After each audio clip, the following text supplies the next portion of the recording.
You're listening to the PT Profit Podcast, episode number 264.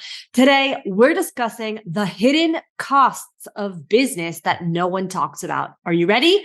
Let's get started. Hi, I'm Beverly Simpson, former fitness manager turned online personal training business owner. And this podcast is where smart fitness professionals, including trainers and clinicians, discover how to increase client performance in movement, package and position their products and services, and get out of their own way so that they can increase their revenue to live a life that they love without sleazy sales. Welcome to the PT Profit Podcast. What's up, Coach? Thank you so much for pushing play on another episode of the PT Profit Podcast. I'm your host, Beverly Simpson. And if this is the first time you're hanging out with me today, welcome. I'm super pumped that you're here. Today, we're really going to be unpacking the truth about understanding the math behind your 6 and 7 figure business, the invisible components and the tangible components, the data that you need to know to make sure that you are profitable and that you are working in the black, working in the green. Because what most people don't realize is that they're actually working in the red in terms of profitability, and they don't even realize it.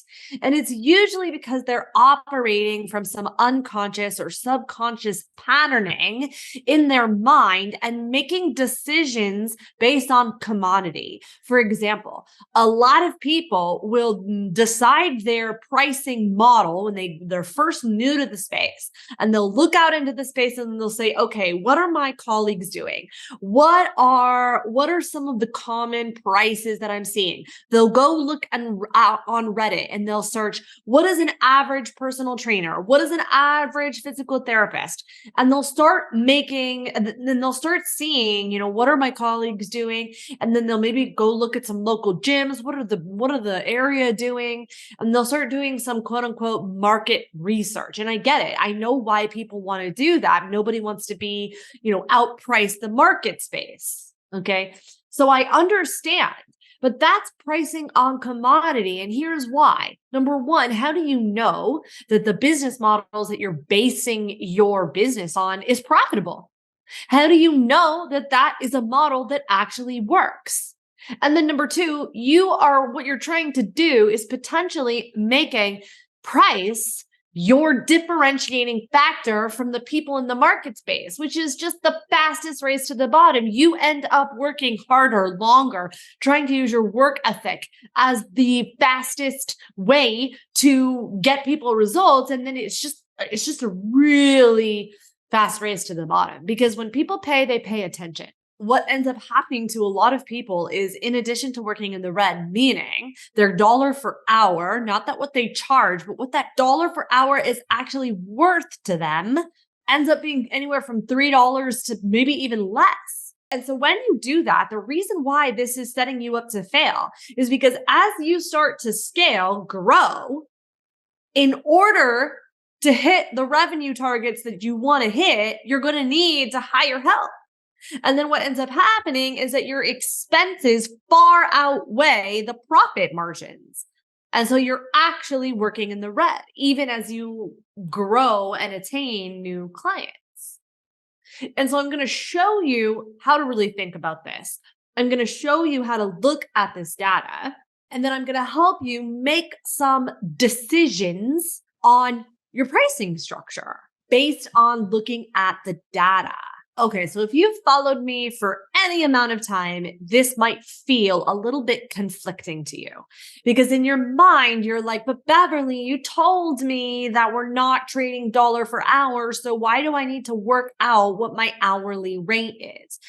So what I want you to understand is that we're not deciding what is it that you're going to charge per hour, because you're right. I definitely am not a fan of the dollar per hour model, yet the industry teaches you to do that, but that's a broken model. And what I'm about to break down is going to show you why that is a broken model. Because when you are trading dollar per hour, it is not taking into account the amount of effort it takes to go and drum up business, grow your audience, find the prospects. It doesn't typically usually take into account how much time and effort it takes you to fulfill with program creation, with client check-ins. And what ends up happening to a lot of really well-meaning coaches and smart coaches, experienced coaches, as well as novice coaches, is that they're not taking into account what I like to call the bites, licks, and tastes of business building, because it's like death by 1,000 paper cuts, because those 10 minutes of check-ins, they start to add up as you begin to grow. What you can handle in terms of the capacity of your client load at 10 clients is going to be a hang of a lot different when it's 100 clients. And so for me, what I have found to be the most effective is to get present to the truth, to your experience, to your knowledge. So what do I mean by that is, there are things that you're not going to be able to anticipate, the challenges that you might face when you get to 100 clients that you just don't know until you know, meaning until you have 100 clients. There are some challenges we won't be able to anticipate, and that's okay. But some of these challenges, the bites, licks, and tastes of business building, you will be able to anticipate it. Meaning that if you're doing 10 minutes here or there for 10 clients, that will look a hang of a lot different when then it's 100 clients, because those add up. And so and typically when we are deciding our hourly rate or session rate, which by the way, insurance just teaches you to do this, gyms teach you to do this. So it's not your fault that you do this. It's just important that we get present to it and change it, because we cannot change what we can't see, what we don't know. We just don't know what we don't know. Okay. And so what I want you to understand and what I want you to get present to is how much of that time are you using that is just being leaked out, because most people aren't present to it. And then what ends up happening is they will end up building a business that's broken. And in my opinion, it's a hang of a lot harder to fix something that's already in momentum, that's building. And I'm speaking from experience here. This is how I got into the if-then continuum. I kept burning, and this is how I started working harder, grinding, and I needed to clean this up. And it basically took me to just stripping it all down, and what it felt like at the time is starting over. Maybe out in the world it didn't look like that, but I was just in this perpetual state of as soon as I do this, then I'll do this. And it was just absolutely bonkers. I was doing an agency. I was being a one-man agency at the time, meaning or one-person agency at the time, where I was just doing it all. I wanting to fulfill. I was like, you want it, you got it. You want it, you got it. And I was trying to do all the things an agency would do. Now, agencies are typically, they just have more horsepower. There are more people on the bus that are running it. And so I was trying to use my work ethic. I was trying to use my time, and I was trying to be a one-person agency. And then I kept telling myself I was going to work out of that model as soon as I got X amount of people into the group. But here's what happened. My expenses started to grow, but my profit margin wasn't growing. And so then I just kept saying, all right, well, then I'll just keep working harder. And so what ended up growing is I ended up using a much more expensive resource, which was my time, energy, and effort.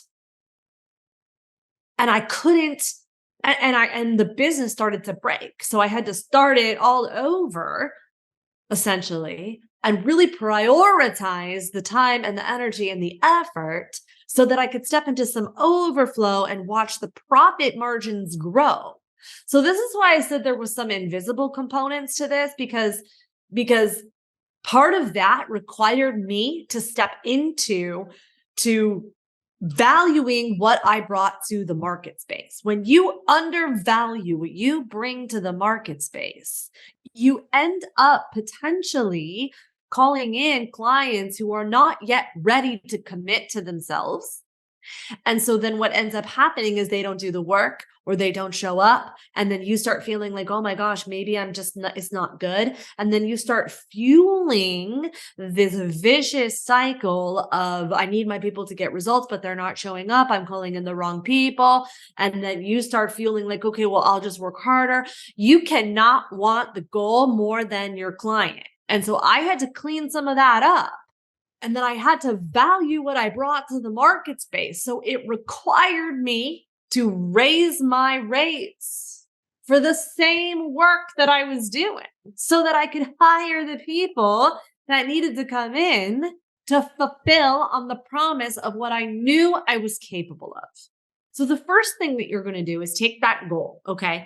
And then I want you to really think, so if it's 120K, take that goal. And then I want you to think about, well, how many hours a week do I want to be working? Okay. And then once you know that, how many hours of vacation do I want? Okay. So then I want you to take that, however many hours and weeks that you want to be, not required, but want to be working, divide those hours up by the goal, because that is what your hour of time is worth. Not what you'll charge, but what it is worth. So now that you know what your hour of time is worth, now we need to look at how much time does it take you to create, to acquire, and to fulfill on a client per month. So I want you to take that, okay? And I want you now to look at your current offerings, meaning what are you charging? What are your packages? And if you're already not in this place of getting out of that dollar per hour model, come and talk to me. We need to talk about it. So let's just, start there. Next, we really just need to look at, does the math make sense? Meaning if you're charging $200 a month and it's costing you 5 hours of time, are you in the red? So if you are trying to hit $10,000, you need 50 clients. And if 50 clients cost you 5 hours of time per month, that's 250 hours, which means that you're working 62 hours a week, roughly, maybe even 63. So you have to start asking yourself, is that okay? Is that what I want my business to look like? And then I want you to think about it in terms of this. If I'm working 63 hours a week and I'm making, that hits me 10K and you're like, man, I can't do that. I really want it to be 30. Then can your profit margin handle adding another person? Chances are probably not. It means you're working in the red. Now we're looking at that. Okay, so now you have two options for you to look at. We need to either raise our rates or we need to remove the deliverables so that we can get more of our time back and have more of a profit margin. And so now the question becomes, well, Beverly, I can't do that. How can I do that? Well, this is the invisible components of like, okay, well, let's take a look at that. What's causing you to say that? Do you value what you bring to the market space? And then people say, well, what is the profit margin that I want to have? Well, the truth is that in the internet space, you could have a pretty 60% profit margin, meaning that take your expenses, take the hours of time, and then put 60% on top of that. That's going to have a huge cash flow for you. Like you could either put back into the business, that you could grow, that you could create your legacy, wealth. So on. There's just so much you could do. You want to be in 60%. Now, a lot of brick and mortars, they usually operate a good, healthy profit margin is a 25 to 30% profit off the top line, meaning that all of your expenses are locked and loaded. Now, most businesses are not set up this way. So you need to get present. So now the question becomes, okay, well, how do I get present to this? So first of all, you need to start taking a time audit. And I want you to look at all the tasks that you are doing. And I want you to look for the ways that you can maximize your leverage, which means what can you delegate? What can you automate? And what can you delete? And so here's what you need to do. And here's how you look at it. Look at all the tasks. And I want you to organize the tasks into what are $10 tasks, what are $100 tasks, what are $1,000 tasks, and what are $10,000 tasks. You as the CEO, as the owner, as the strategy, as the person who actually creates the vision, steps into the vision, and executes on the vision, you spending time on your offer is a $10,000 creation task. I'm just going to tell you that right now, because that time, energy, effort of you in creation of stepping into what's possible, of stepping into what can I do to actually create and generate revenue, that time that you're spending could be responsible. The decisions you make are a direct reflection of what can be created, which is the $10,000 task. You making a decision could bring in anywhere from 10 to 100 to multiple hundreds of thousands of dollars into your business. That is a highly profitable task that most people put on the back burner. Oh yeah, I'll create as soon as I'm finished doing my website. Then you practicing the skills of communicating the right offer to the right person at the right time is a highly valuable task, meaning it is specifically going to generate revenue into your business. And as a business owner, it's your responsibility to bring revenue into the business so that you can fuel your team, so that you can help people, so that you can help yourself. And most people are either throwing money at that problem, meaning hiring really expensive agencies, hiring copywriters, hiring people to figure that out for them, instead of spending the time to really learn how to craft powerful messaging. Now, do I say you have to be some fancy copywriter and spend all your time doing that? No. But if you're going to hire someone to eventually step into that role, you as the CEO, as the core, like the fish stinks from its head, as the head of the business, when you step into the responsibility of knowing that you can help the person that you hired to create it, to know it, that you can help develop that skill for them, and you could really build them into to building into your vision. This is the makings of 7-figure CEOs. And so when that happens, that's a hang of a lot different than trying to stick their head in the sand, throwing money in it and being like, you figure out this problem. And then when you get it back, you don't know why, but something just feels off. I review hours and hours and hours and hours of messaging, both from a really high level professional area, as well as, people who are just starting out. And I have seen people spend thousands of dollars on copy, on messaging, that is just plain and simple terrible. Doesn't sound like them. It doesn't resonate with them. There's a reason why copywriters are expensive. It is a highly valued task that is directly responsible for generating revenue into your business. And if it were me, and if you're anything like me, knowing that this is my responsibility, I'm stepping into the ownership of learning at least the fundamentals of that task so that I can then delegate it, so that I can then see and know why something is powerful when I delegate that task to someone who's better than me at it. That is the difference between being responsible and throwing money at a problem and hoping that it gets solved.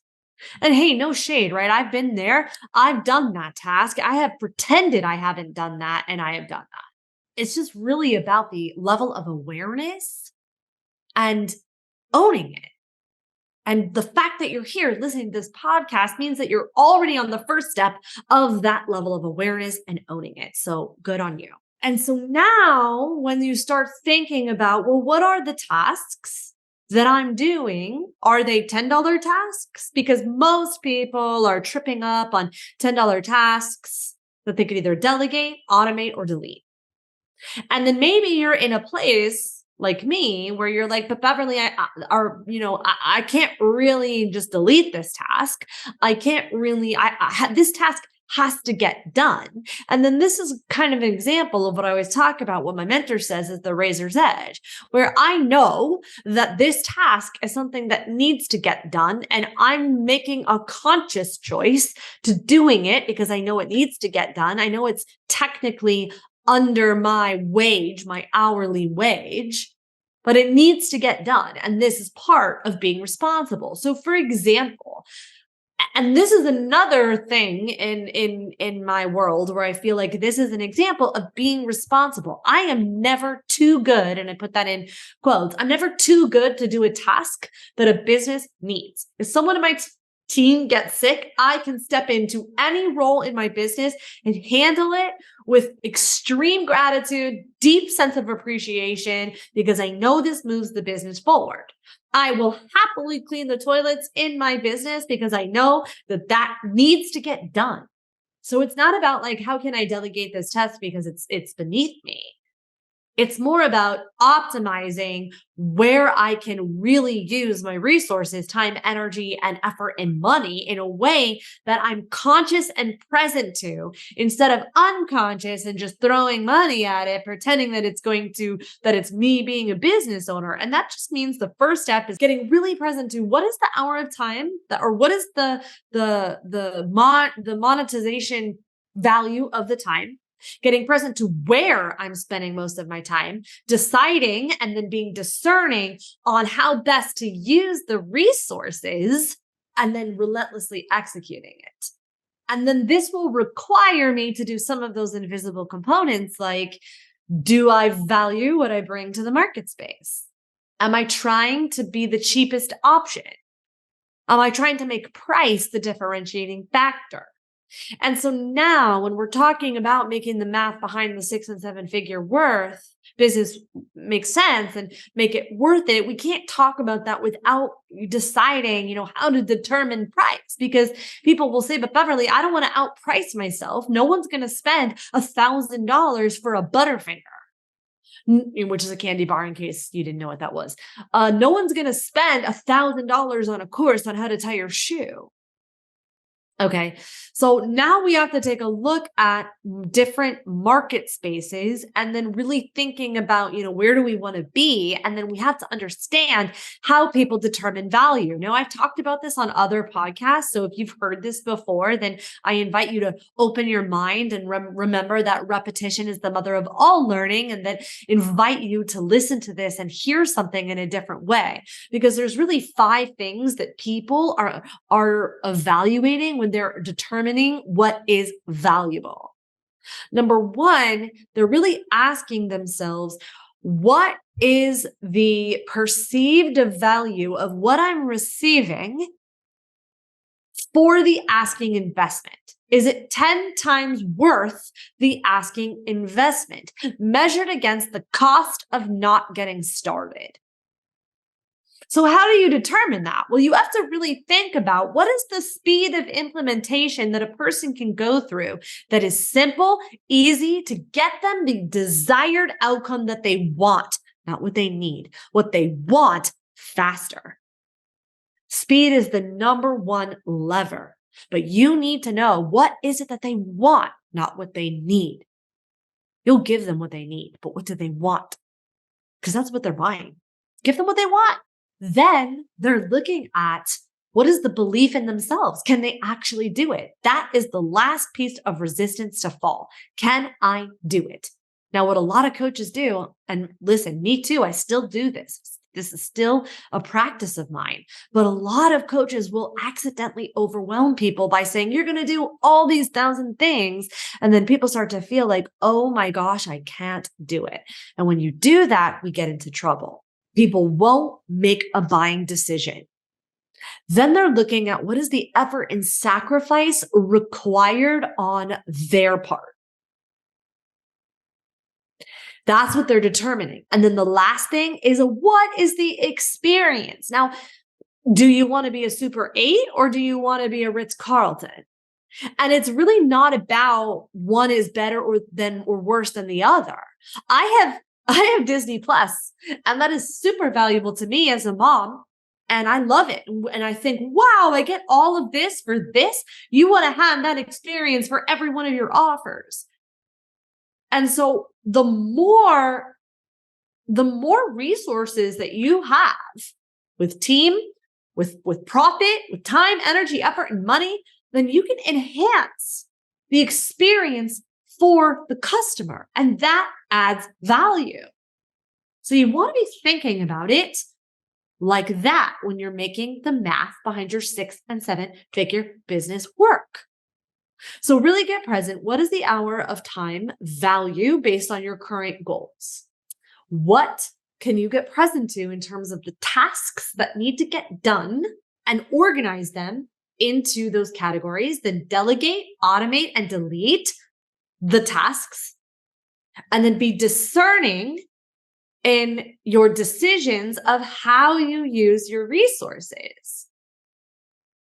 And now, what happens to a lot of people when they get to a certain level, okay, and then I like to work with the end in mind, doesn't mean that I'm going to operate from the end in mind. I'm just going to know based on what I currently know at my current level of skill, and knowing that every rep is expertise that I will develop.